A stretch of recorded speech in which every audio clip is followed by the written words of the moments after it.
Welcome back to another episode of Broke Up Not Broken. If you're going through a divorce, don't worry, you're not alone. This is your one-stop shop for mastering your life and your finances throughout the entire divorce process. Today, we're thrilled to have Connor Tyson with us. Connor is the owner of Progress Financial Coaching, which provides tailored financial coaching services aimed at helping clients achieve financial freedom and peace of mind. Connor's approach involves a three-stage coaching process: get clear, get control, and execute the plan, focusing on empowering clients with the necessary tools and accountability to manage debt, budget effectively, and build wealth. Connor's personal experience with financial challenges enriches his coaching, making him adept at guiding clients through similar obstacles. So listen, if you're feeling overwhelmed by your divorce or your current financial station of life, don't be.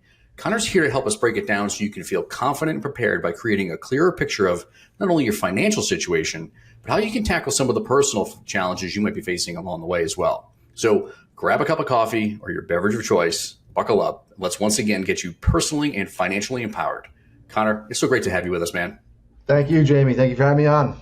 Yeah, absolutely. So we were talking on the lead up to this of, some of the personal challenges, that not only our clients face, but even some of the personal challenges that you and I have faced as professionals in this business. So tell me a little bit more about like your situation, how you got to be where you are. I know we both have a financial planning background, but I'd love to hear about how you got to be where you are. Yeah, today. It started way back in my childhood, really, right? I came from a family where my dad was pretty affluent. My mother came from a family of savers, so on and so forth. And he went independent as a risk adjustment person, and the 89 recession went bankrupt, basically. And there's a lot of finger pointing, fighting in the household. And I knew at a young age that there was something to this money thing. So I took it upon myself to learn everything I could about money. What is money, right? Interest rates, stock market, real estate, whatever. I actually went to college, got a degree in finance, graduate, living the life, working down on Wall Street and everything like that. And I looked down at the age of about 23, and I had $90,000 of debt.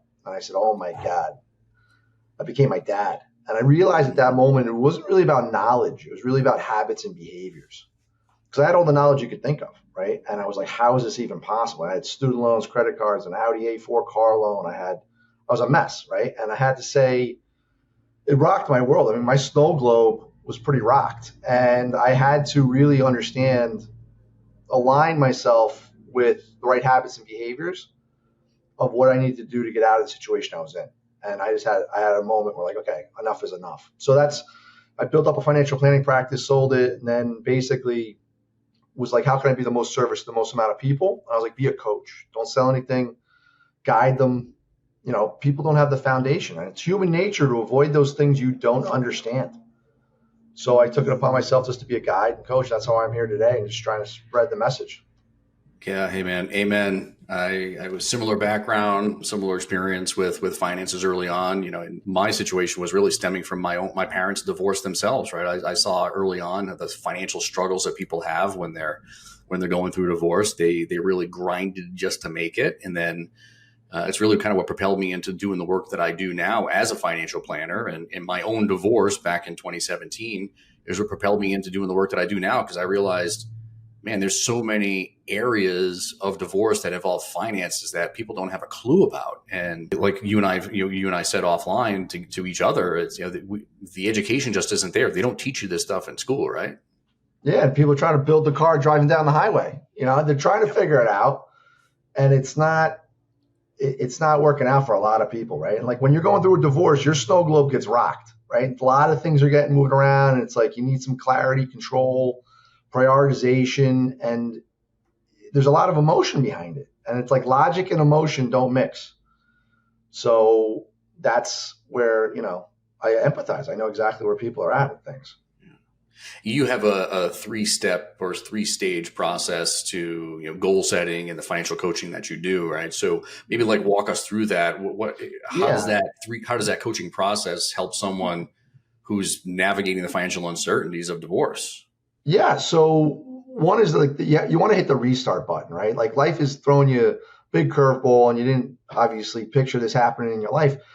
So it's clarity starts with like, it's not so much the what you need to do. Everybody essentially at a gut level knows what to do, right? So it's like spend less than I make, save, avoid debt, give. We get this. So clarity as to like the why and the how This is the thing that a lot of people miss. So clarity starts with your why. It's not my why. It's not Jamie's why. It's your why. Right? What is the most important thing to you? And why is it the most important?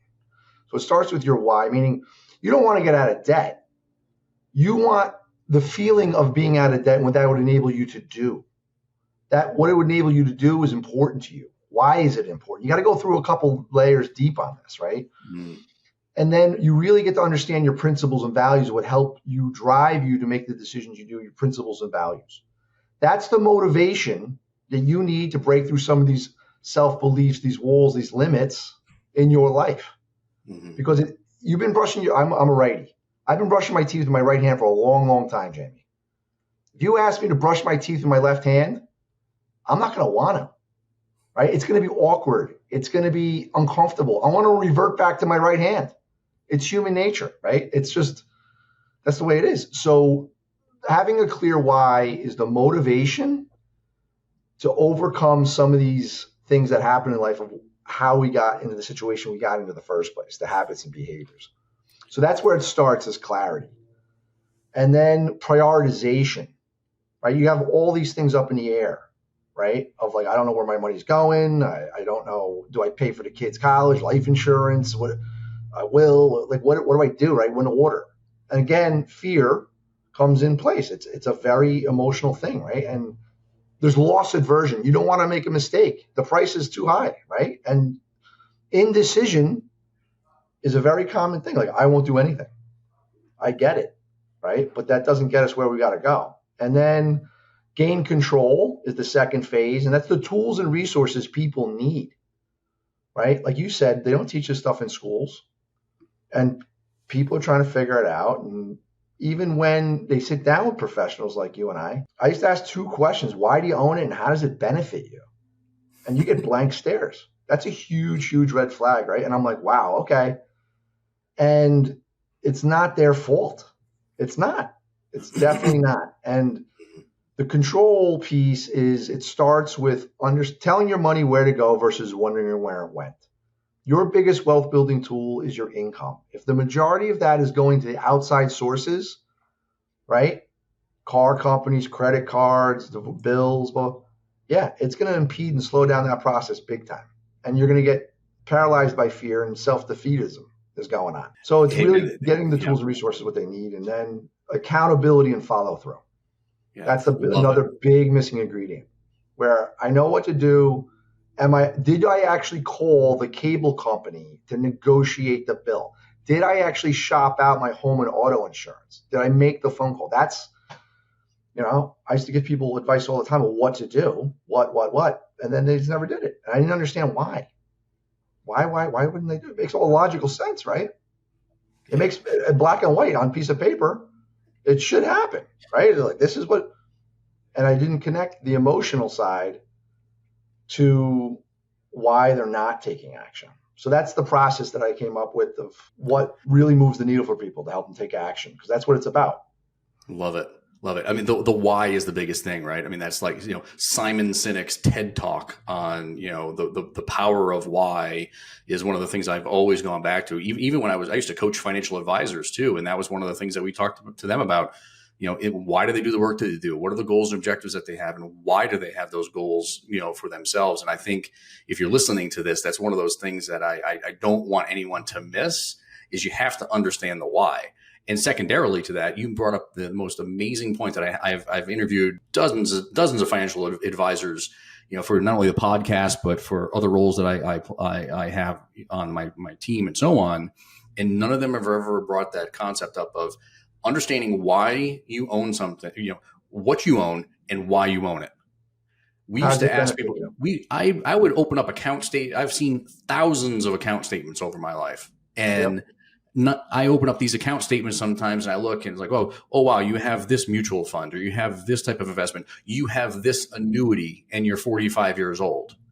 Why do you have it and why do you own it? And so the message here, listeners, is as you're going through this exercise of organizing your financial information to put together for the courts, for your attorney, for your financial advisor, like your certified divorce financial analyst like myself, your financial coach, you need to look at these things, take a hard look at them while you're going through this exercise, and really start to ask some fundamental questions, because you will get that clarity that Connor is talking about if you just pay attention and you don't bury your head in the sand.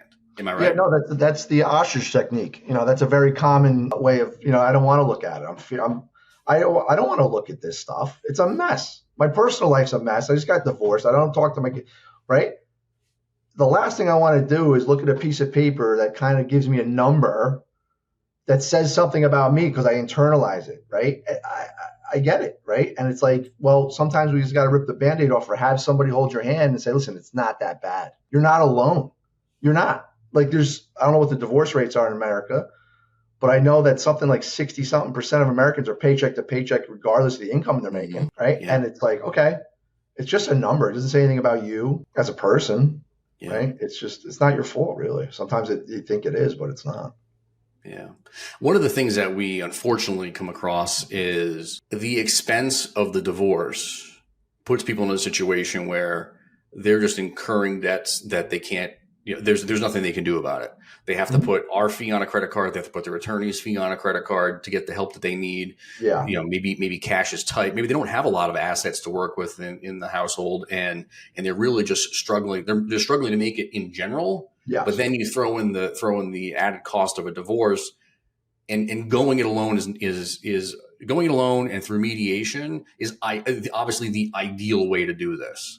Yeah, I mean, however, not everybody can. So when the dust is settled on the divorce and they're sitting there on the day one of their newfound single life, and someone like that comes to you with all these debts, how are we tackling them?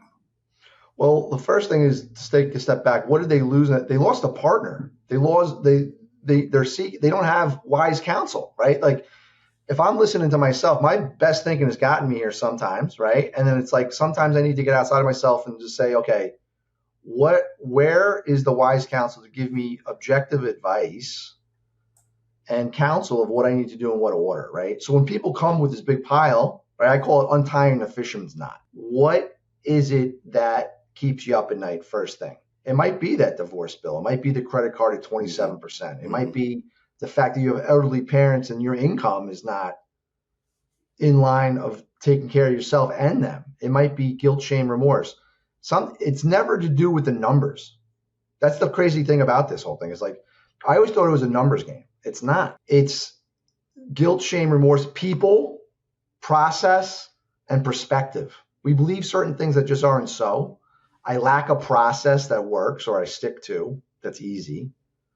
Or people. I can't say no to certain people, or I've seen, right? I can't set certain boundaries for myself and say unapologetically out of guilt, shame, remorse, I have to get my financial house in order because of this, the why. And to the point where people believe it and they get behind you of it, and then they support you. And you have a tribe behind you saying, yeah, you can do this. Let's do this together. So where do I start is wherever they want to start. It's not about what I want. I'm just a guide in this whole thing. And sometimes it has nothing to do with, the credit cards. That's the stress. You have to uncover what is really going on underneath the surface. And that's the stuff that really moves the needle. Would you say that's like the number one thing that it's lack of control? Anxiety comes from the fear of the unknown, right? The future. It's like going into a dark, scary room. You don't even know. It's not even a scary room. It's scary. It's a dark room. You don't know what's inside the room. You could stub your toe. There could be a scary person in the corner. There could be, right? If you take a flashlight and start looking around, or turn on the lights real quick, look around, memorize where everything is, then turn off the lights, would you be as scared to go into that room? No, because you have awareness of where things are, why they're there, and what to avoid, right? So that's the idea behind it, meaning like we have to bring awareness to where we are today. What is it that what are we venturing into? Right now, without knowing, it's a dark, scary room. And I don't want to go in that scary room, right? So awareness of where they are today, point A, right? Let's take a look at where everything is, where money comes in, money goes out, great. No judgment. I'm not judging. I'm just trying to help you understand the awareness of where we're at and what we need to do next. You don't want to overwhelm the overwhelmed. my snow globe of life, I'm in the washing machine of life right now. Yeah. And you're asking me to do all these other things. Yeah, I would love to. Thanks. It's not going to happen. So you have to address that first and then just hold their hand through that whole process. Do you think that's the number one contributor to the success your clients have, or is there something along? Yeah, it's the one thing that I've seen is clarity as to their why and connecting that to the principles and values. Because if I have no reason of doing these exercises, like the B word, budget, I don't want a budget. It's like broccoli. Like why would I want to do that? But if it's aligned with my principles and values in a vehicle of getting me from point A to point B, all of a sudden I get very excited about telling my money where to go. Because it's a vehicle to allow me to live out my life's purpose and what's important to me and what I really want to ultimately accomplish. What do you usually find most people's purposes are? Big one is family. That's a big one. Sometimes people want to get behind causes and be able to give with generosity, but they're incapable, right? Because priorities in their life call their attention to some other things immediately. Spirituality, the freedom. They label it as freedom. I want to be financially free or just come and go. You have to get, that's two of a bumper sticker comment. What does freedom mean to you, Jamie? What it means to me is different than what it means to you, right? I always say, like, to help them understand what that means is like financial independence, freedom. If I asked you, how do you do with the sight of blood? I'm good with the sight of blood. If I ask a nurse in an ER, how do you do with the sight of blood? She's like, good, I'm fine with it. Those answers are the same thing, but they mean two totally different things, right? So we have to get clarity as to what that means, why it means that, and really get down to the core root of principles and values that motivate people to take action. That moves the needle. If you have clarity on that, it takes a while to build that up. But once you have that, you almost become unstoppable. I'm loving it. So a lot of people have to redefine who they are and some of the goals that they have after the divorce is settled. So how do you tackle that? Because and I guess, how do you overcome what's the word I'm looking for? Like a lot of people we work with, they want to keep the house and they just can't afford to do so, right? Like the unattainable. How do we overcome that if we have a goal that's unattainable? I've seen people completely transform their lives over a short period of time. If something's important enough to me, I'll figure out a way to do it, right? It might not be immediately capable. So like, I can't afford this, limiting belief. If I just add the word yet to that sentence, it opens up the possibility, right? So mindset, things you believe, all that kind of happens. And there's reality. Yes, it might be right now for this season of time. It might not be, it's on the radar, but it's not attainable because we have these other priorities right now, right? And when you own a house, the cheapest day you owned it was the day you bought it, right? So it's like, let's prioritize what those things mean in needs, right? Needs and wants. And then I want to keep the house. Okay. Does it have to be this house? And if it does, then okay, what are you willing to do to get that? Because it's like, I want to raise $10,000 by the end of the month. That seems like, oh, that's crazy to me. I can't do that. But if I change my perspective and say, listen, one of your children has a rare blood disease. I have the antidote and it's $10,000. I'm thinking you're going to do anything and everything you had to do to get that $10,000. You would wash garbage cans. You would knock on doors. You would do whatever you had to do. Why? The perspective and the reason why you're doing it is two totally different things. I hope that makes sense for the listeners, meaning like, it's just perspective of what's important and why is it important. And if you get really clear on the why, you'll figure out a way. Yeah. And there's also some flexibility. I think there's that built-in flexibility that alters the way we think about it with, well, if I only get to $8,000 by the end of the month, no big deal. I can always make up the difference next month. But if my kid is like, I know that by the end of the month, I need $10,000 for my kid to get whatever they need to be able to stay alive. Yeah. Sure as hell, we're doing it. Right. Yeah, it's just exactly. That's the attitude you have to have. Is assigned to it now. That's the attitude you have to have. Like I've had a moment. The way in which I was living and looking down, I had a pit in my stomach. I had a degree in finance, $90,000 in debt, felt like a fraud, a complete imposter. What am I doing? Right? Giving advice and having right. I was willing to do whatever I had to do to correct where I was. to not feel the way I was feeling any longer. And that was a powerful moment in my life. It basically transformed the way in which I dealt with money and the people around me and my priorities and my values and everything moving forward. Because I had real clarity as to how I got there and then what I needed to do to get out of it and what I was willing to do to get out of it. Yeah. Which sounds like it was almost anything. Basically, yeah. I've known people to sell their dining room furniture to get out of debt. Why? They're like, oh, we use it 2 times a year for Easter and Thanksgiving. We can rent it. That's, oh, wow, what's that? It's $9,000. Boom. Yeah. And I mean, they're extreme. It's so, however extreme you want to get is how fast and how willing you are to attain these things in your life. It's all about that, right? And it's not, you might say it's unrealistic, but I've seen it happen. Yeah. And I've had couples that have had special needs children. Yep. It's not about them anymore.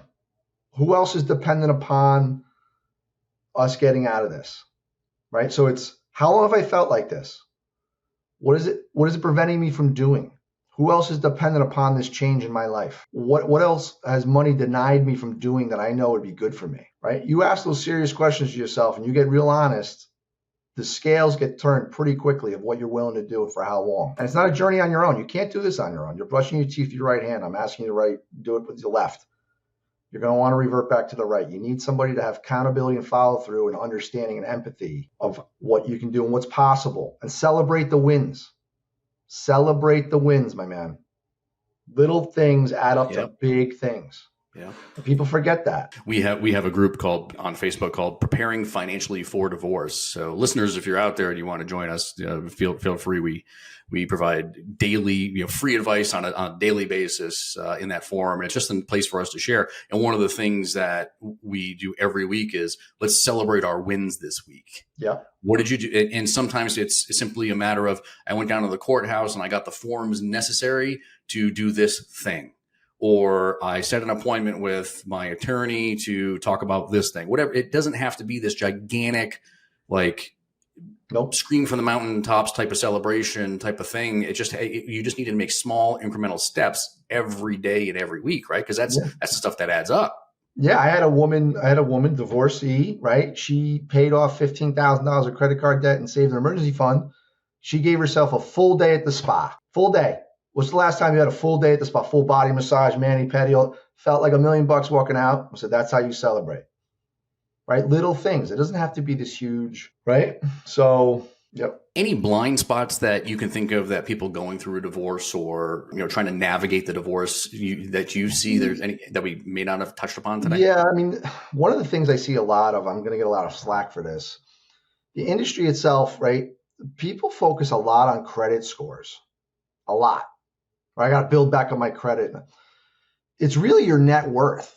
Your net worth is your financial report card. The credit score is a number devised by credit card companies to level the playing field of who's a good customer and who's not. Meaning, how good are they taking out debt and paying it back? That's really what it should be. I love debt score, but your net worth, liabilities, right? Assets and liabilities. Assets minus your liabilities. If you grow that, that's what you should judge yourself by financially.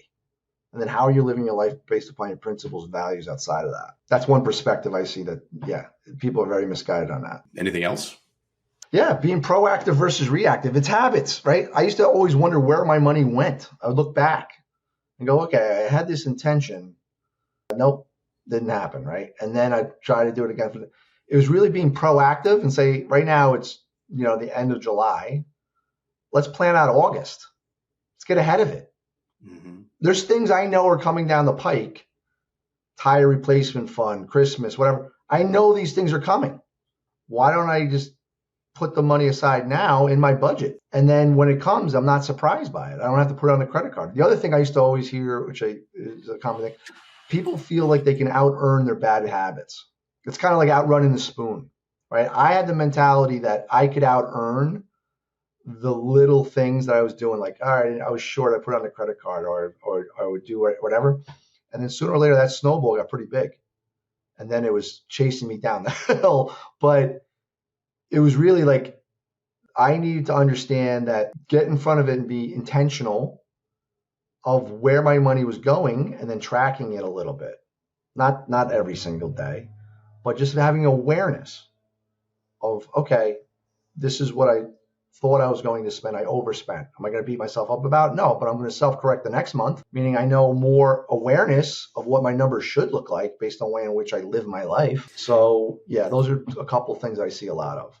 Right? Nice. Lack of intentionality, clarity, believing certain things, perspectives that are told you by industries that are supposed to be important, but they really don't matter. Like your credit score is not an indication of wealth at all. It's not. You could have $10 million in the bank and a 400 credit score, or to be dead broke and have an 850.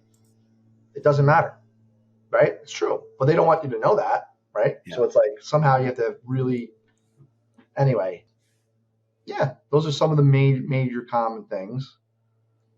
And there's help. You're not alone. That's the other thing I hear a lot of.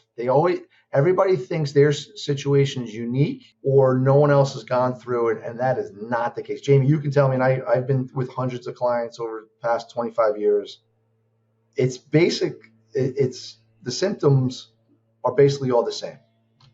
The numbers and names are different, but it's usually a lot of people, yeah. Yeah, my go-to all the time is I've seen this movie before. Yep, seen this movie before. I've seen this movie before. Yep, and it's the people and places and things are a little different, but and the other thing too is like you want to deal with the symptom or the disease, right? Credit card debt is a symptom of a bigger disease. I have the people that do debt consolidation programs. Okay, great. Instead of 6 piles of debt, you have 1. Talk to me in 3.5 years. You're probably back in debt because of the habits and behaviors and not having the right process in place. Right? You're brushing your teeth with your right hand versus your left. So let's say someone out there, and this is kind of your opportunity for the shameless plug, right? Someone's listening and they're on the tail end of their divorce and they know they're going to have to start to think about rebuilding here in the next few months. How do people get in touch with you? And what should they expect that experience to be like? Initially? So what we do is we have a pre-assessment call to find out really what's going on. Just a conversation, right? No numbers or anything like that. And just see if there's a good fit. And then, are you ready for coaching? Are you ready for change? And then we have a discovery call, right? We set a discovery. That's the deep dive. We roll up the sleeves, look at the numbers, right? We got to look at the numbers at least once. That's 2 hours. And then I give them a little bit of homework. And then a week later, we have an accountability meeting. Did you actually do the homework I gave you? And then every other week for 3 months. By the end of the 3 months, they have peace of mind, an emergency fund, paid off some debt. They have priorities, clarity, communication. They have wise counsel. They know what to do in the process to do, right? And it's a short period of time that transforms a lot of lives. That's what that process looks like. And then afterwards, by invitation only, if they have the habits, behaviors, and the proven doing it, we invite them to accountability and growth because life continues to happen. Curveballs happen, job loss happens, things happen. Divorce happens, right? So that's that process. Yeah, the best way to get in contact with me would be also just my website. It's just my website. It's www.progress. You want to make some progress, and then FC for financial coaching. progressfc.com. And it's pretty self-explanatory. You go visit that website and it'll tell you what that format looks like. And you can book a 45-minute consultation for free. Love it, man. Don't worry, listeners. We're going to make sure we put all the links in the show notes for you. So we have links to his social media. We'll have links to the website, so on and so forth. So you can get in touch with Connor if you have some interest in having a conversation with him.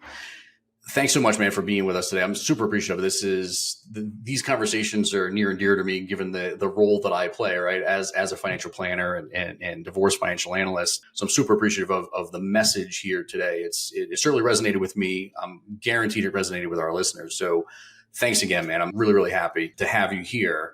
Listeners, if you want to get in touch with Connor, again, links are going to be in the show notes. No problem there. So if you're driving, don't worry about jotting any of this information down. We'll have it there for you so you can always get back to him and schedule some time to talk. Thanks again for listening to us here again today. Again, I'm your host, Jamie Lima with Allegiant Divorce Solutions. We too offer complimentary and confidential consultations, so you can always book a call with us on our website as well. That link is in the show notes also, but it's allegiantds.com for those of you that want to access that on your phone right now. look us up, and be happy to chat it through with you and see how we might be able to help or put you in touch with folks like Connor who we've grown to know over the time that we've been doing this work. So thanks again for tuning in, everybody, today. I appreciate your time listening to us, and we'll see you again next week. Thank you.